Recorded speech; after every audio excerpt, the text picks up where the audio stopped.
This is a Yorkshire understatement, is it, Alex? How you doing? Are you all right? Well, I'm trying to recover from a knee replacement surgery, and I've got to say it's a pretty slow process, the recovery. But we're getting there. We're getting there. Is it no fun knocking on a bit? Well, one of my friends says getting old is not for sissies. On the one hand, life gets better because you really do stop worrying about things so much. You know, when you're young, you worry about a lot, and as you get older, you think, oh, well, why worry? I'll be dead soon. You know, it's a nice, relaxing thought, really. But I have to say that the body doesn't recover from its little injuries as fast, of course, as when you're young. No. Listen, you owe me about £5,500, and I'm going to tell you why. I flew over to Montreal to the Comedy Festival last year to see you. I sat there just to see you, and then this man comes out on stage and says, I'm sorry, John Cleese is not available tonight. I've never heard a groan like it in a theatre. Oh, well, it was awful, and I'd done a couple of shows up in Toronto, and I came down the next day on the train, and the next day I was sick as a dog. First of all, I went down with prostatitis. Which basically means if you don't catch it early, and I didn't, you can't pee. So they have to put what do they call it, a catheter in. Oh, Christ. That sounds painful. 6 weeks. It was deeply humiliating. And then I trapped a nerve in my shoulder. I was in a terrible state. But I did drag myself out of my hospital bed and do a show 3 days later. And I'm extremely sorry about it. Well, I was already home by that point. You know, I don't want to get too personal about this, but you know, with the catheter and all that stuff, you're a very famous star. Do you worry who's having to help you with that? Because... Oh, no. I'm beyond that. When we were doing Monty Python, Alex, we used to turn up in all these places, you know, Chingford High Street to shoot things. And the big joke was the wardrobe truck was never there. He could never find a place to park. So we kind of got used. I mean, back in 1970, 71, we were constantly stripping off and taking our clothes off and changing into chickens or even the Terrible or something, you know? And you just get shameless about it after a time. It's interesting you mentioned Monty Python. I hadn't come across that in the research. Was this a big part of your life? Monty Python, yeah, it was a sketch show I did back in about 1620, as far as I remember, with that fellow Palin who makes those dreadful, dull travel shows. Have you ever seen them? No, is he still going? I don't know. God, he's awful, isn't he? I keep telling him to stop. I said, they've had enough, Michael, they've had enough. But he doesn't know what else to do with his life. Do you know what I love about those films and the show? It's just a load of old nonsense, and God bless for it. Yeah.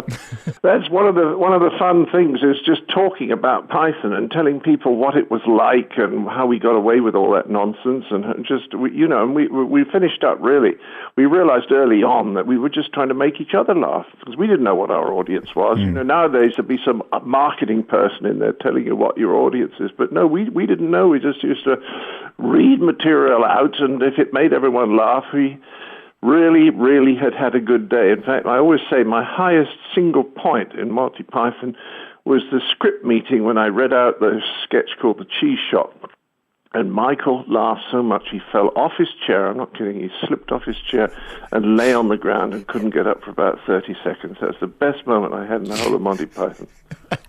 I think Spamalot's a bit like the producers. Mel Brooks and Eric are the same type of person, aren't they? They just get a million gags that they have to cram in, and they're going to get them in regardless. Well, he's a very good carpenter. He's a very good craftsman, Eric, and he just nicked jokes from everywhere in the Monty Python oeuvre, and he made a very... I mean, I loved seeing that on Broadway about 4 or 5 years ago, because George Bush was president, and, you know, we really needed something to cheer us up. And it was just so silly. I loved it. It was like a pantomime, you know? Yeah. Didn't go so well, did it, really? Well, I think I paid her $16.5 million so far. This is dollars. And then I have to go paying $1 million a year until I'm 76. So it's quite a lot of money. And basically, the first thing I do each year is think, well, where's that money going to come from? And this year I was lucky. I got a very nice movie in South Africa and thoroughly enjoyed doing that. So now I can come to Leeds with a little bit of money for myself. But it's fun. You know, I'm doing all the big cities, Cambridge, Birmingham, Manchester, Liverpool, Edinburgh, that kind of... With the greatest respect, though, John, isn't it soul-destroying, though, John, when you know you're getting out of bed in the morning to pay somebody you're no longer sleeping with? I mean, if there's not a payoff, what's the point? Well put. Yes, it's a little disappointing at times. On the other hand, it does get you out, and and get you working. And what I discovered, you see, the funny thing is, Alex, my business has changed so much. I mean, 5 years ago, I earned 80% of my income in the United States, and it was from a few movies, from television, and some of those business speeches I do. And now it's completely changed. I'm earning 80% of my income outside the United States. And I'm doing much more here. I've got a phenomenal new agent called Phil McIntyre who's getting me a lot of work, and he was the one who suggested this tour.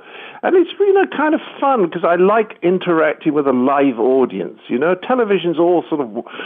There's no real interaction with an audience then, and film is much worse because you work on the damn thing for years and edit it, and then finally you show it to an audience and find out whether they like it or not. Whereas if you're doing a live show, you know whether they like it or not. As somebody said to me, being a comedian and a matador is somewhat similar. The feedback is instantaneous.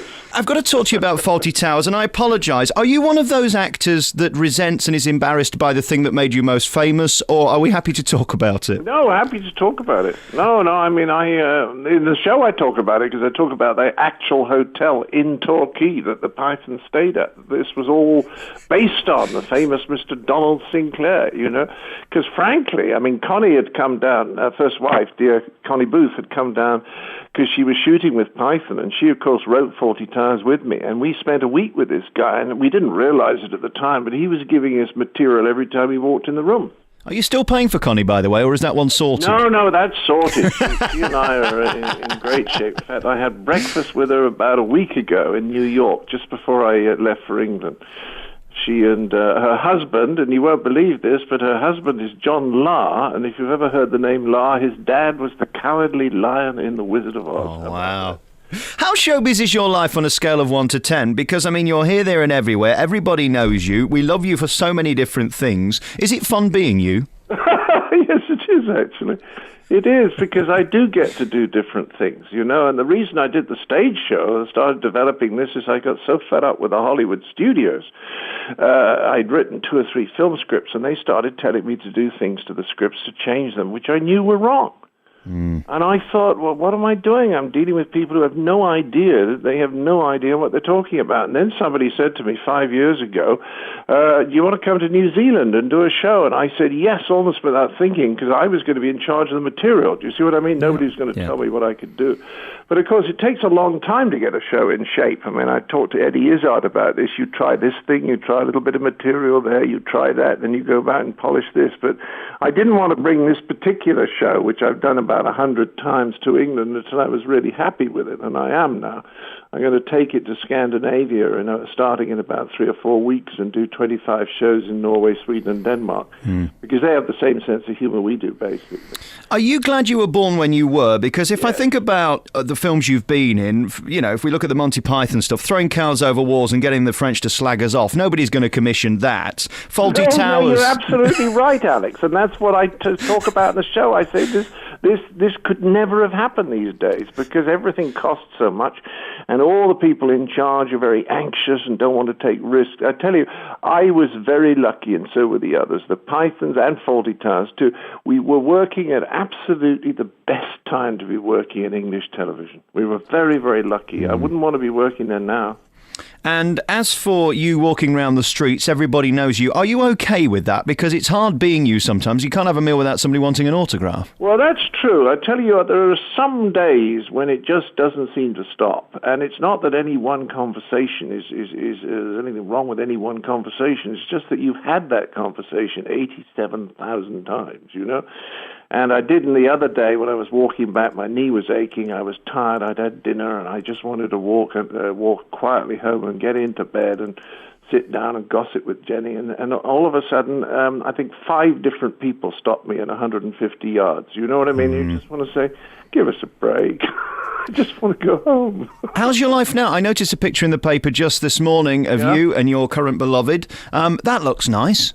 Oh, she's absolutely wonderful, and she's the funniest girl I've ever been with. I mean, she's got an incredibly naughty sense of humor, which I love. And do you mean mucky or naughty? Which one are we? Oh, no, naughty. I mean, she gets her friends to call me up and pretend they're from the Daily Mail. That kind of thing. No, she did that the other day, and she had me completely for about 2 minutes. Did you lose your rag, or did you deal with them politely? No, I got very cautious, like you have to be when you're dealing with the Daily Mail. But she got her friend, she was in the same room as her friend, she got her friend to ring me up from the Daily Mail and ask me why I'd broken up with her. Final set of questions I want to ask you, John. Were you always funny? Because this funny bone you have, I don't believe you could be taught it at RADA. I think there's something in that. I think I did always have a distinct sense of humor, but I think it got developed because when I went to prep school when I was about 8, I had older parents. They were much, much older than the parents of my other friends. And I'd lived quite a solitary, quiet life and moved around a lot during the war. I think I stayed in about 8 different places in 5 years. And I wasn't very social. I don't think my skills were very good. And what I discovered was if I could make the rest of the class laugh, that made me a lot more popular. And I think that was a sort of motivation. Do you see what I mean? I think that pushed me in this direction. But I think the best thing about me, apart from my curiosity, is the fact that I'm always looking for the funny side of things. Yeah. What advice do you have for a deeply unattractive man like myself, ginger, obese, deeply unattractive, to get a younger woman? It's something I've always dreamed of. I wouldn't bother, Alex. I don't know now. Is it a waste of time? Yes, just go blow your head off. Oh, it's over in an instant. I mean, these people who offer, they say to people, if you're fed up with life, forget it. You come to me and I'll give you the drugs and we'll end it all. I'm thinking of buying a guillotine. I think that's the way to go, you see. It was when it was invented by this frog, it was supposed to be a sort of humanitarian device to get the thing over as soon as possible. I think a nice, have a cup of coffee, then all you have to do is kneel down and stick your neck out, Somebody pulls a lever, you could charge 25 quid for that. And even sell tickets for it. Could be a live show, couldn't it? Listen, John Cleese, will you come on again? I've got so much to talk to you. I didn't get time to talk about James Bond or A Fish Called Wanda. Well, we'll do this again closer to the date, but we're just trying to get some idea of how many nights we're going to sell. You don't really mean that, though, do you? Do you really think nobody's going to come? Is that still a thought in your head? No, well, yes, but you don't know how many. No, some people have come, but we don't know how many, and we're trying to figure out how many nights to do it. And when the tickets first went on sale, we sold an incredible number very, very quickly, and now we're not selling much. So we're trying to think, well, do we do 2 nights in Leeds or 3 or even 4, you see? And because they have to book the theatres months in advance, that's why I'm doing... I don't think you're going to have a problem. John, really lovely to speak to you. What a start. Good. Pleasure. Lovely talking to you. Thanks for having me.